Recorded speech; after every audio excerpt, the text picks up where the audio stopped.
प्रणाम बहनों भाइयों को। ये एक बड़ा चर्चा का विषय भी है और विश्वास का भी है, और लोग कहते हैं कि भाई ऐसा नहीं होता है, लेकिन ज़्यादातर लोगों की मान्यता है कि सिर पर सीताराम फिक्र फिर क्या करना। मतलब जब आपके ऊपर ईश्वर की कृपा होती है तो फिक्र नहीं करना चाहिए, ऐसी मान्यता होती है। तो मेरा भी थिंकिंग यही है।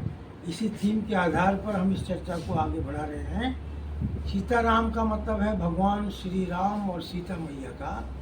जब भी इस संसार में कोई कष्ट आते हैं, और अगर सीताराम, राधा कृष्ण किसी भी रूप में, लक्ष्मी नारायण किसी भी रूप में जब भगवान की कृपा होती है तो उसको बहुत कम कष्ट सहना पड़ते हैं।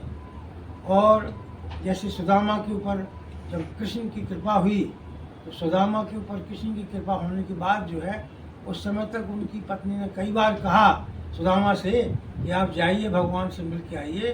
वो द्वारकाधीश बन गए हैं, राजा हैं, और राजा के पास अपनी अर्जी लगाने में कोई बुराई नहीं होती है। लेकिन सुदामा संकुचित थे कि भाई वो मित्र हैं, भूल गए होंगे। तो मित्र की तरह नहीं, आप भक्त की तरह जाइए, तब भी भगवान स्वीकार करेंगे।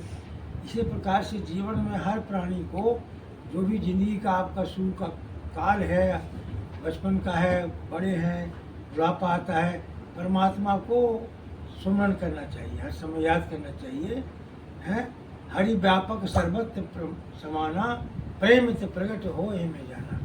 अगर आपका प्रेम परमात्मा के ऊपर है तो प्रकट हो जाएंगे। जिस प्रकार से द्रौपदी का प्रेम तो था, लेकिन द्रौपदी भी संकोच बस के मेरे बहुत सारे इतने ताकतवर पति हैं, भीम हैं, अर्जुन हैं, नकल, सहदेव है, दुष्टुर हैं, ये तो बहुत ही शक्तिशाली हैं, तो मुझे और किसी की क्या आवश्यकता है। लेकिन जब संकट बढ़ने लगा तो द्रौपदी ने भगवान को याद किया और भगवान ने द्रौपदी की लाज बचाई। तो इसी प्रकार से हमको जीवन में एक बात ध्यान रखना चाहिए कि परमात्मा को निरंतर चिंतन में रखना चाहिए। परमात्मा ही आपके अंदर विद्यमान है। हाँ, आत्मा के रूप में परमात्मा है, लेकिन जब हम इसको जागृत कर लेते हैं, तो जिस प्रकार से रामकृष्ण परमहंस ने कलकत्ते के अंदर काली की बहुत आराधना करी, लेकिन उनको था कि भाई काली मुझे मिलेगी ज़रूर। तो ये श्रद्धा और प्रेम का बहुत बड़ा भाव होता है। इसी प्रकार से मीरा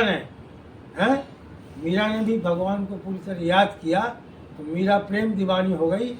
तो प्रेम की दीवाना जब कोई व्यक्ति हो जाता है तो वो हरि व्यापक सर्वत्र समाना, प्रेम ते प्रकट हो इनमें जाना। तो प्यारे बंधुओं, मैं इस चर्चा के दौरान आपको यही श्रद्धा दिलाना चाहता हूँ कि चाहे वो हमारे जो 9 अवतार हुए हैं और हमारे बीच में कल्कि भगवान विराजमान है, तो कल्कि भगवान भी जरूर आएंगे। लेकिन अगर हम उनको अच्छी तरह से याद रखेंगे तो उनका भी कलयुग चल रहा है, तो उनका अवतार होना निश्चित है।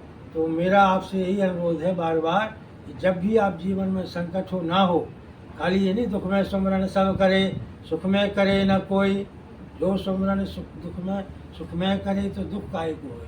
मतलब ये कि सुमरन से ही परमात्मा की प्राप्ति होती है। चाहे चैतन्य प्रभु ने भक्ति योग के द्वारा भगवान को, हमारे जो रूपाद जी हैं उन्होंने ग्रंथों के द्वारा भगवान की व्याख्या करी, भक्ति का साधन लिया। तो आप भी अगर भगवान को प्राप्त करेंगे तो सिर पर सीताराम फिक्र किस बात की करना। फिक्र तो इसी की थीम के ऊपर अभी हम इस चर्चा के बाद एक छोटा सॉन्ग लगाएंगे, उसको आनंद करिए आप। तो मैं आपको पुनः प्रणाम करता हूँ। आप मेरी कथा को, निरंतर चर्चा को सुन रहे हैं, आप बहुत लाइक कर रहे हैं, अपने दोस्तों को भी बताएं।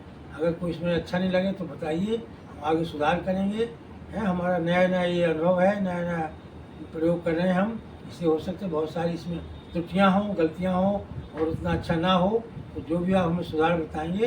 बहुत बहुत धन्यवाद, आपने इनको सब कुछ सुना और उन लोगों को बताया। मैं प्रोफेसर डॉक्टर DS अग्रवाल पुनः आपको प्रणाम करता हूँ और आपसे प्रार्थना करता हूँ कि परमात्मा से हमेशा जुड़े रहिए। कोई आपको और इस संबंध में चर्चा करना हो तो यहाँ आप आ सकते हैं 2228 और टर्म 9 GTV मेट्रो गेट 2 के बगल में, या दिल्ली 9, या फ़ोन कर सकते हैं 8826612626 या 9811114180729090 1889। बहुत बहुत धन्यवाद, आपने मेरी बात को प्रेम से सुना, धैर्यपूर्वक। मैं आपसे पुनः गुजारिश करता हूँ कि परमात्मा की शरण में रहिए। बहुत बहुत धन्यवाद।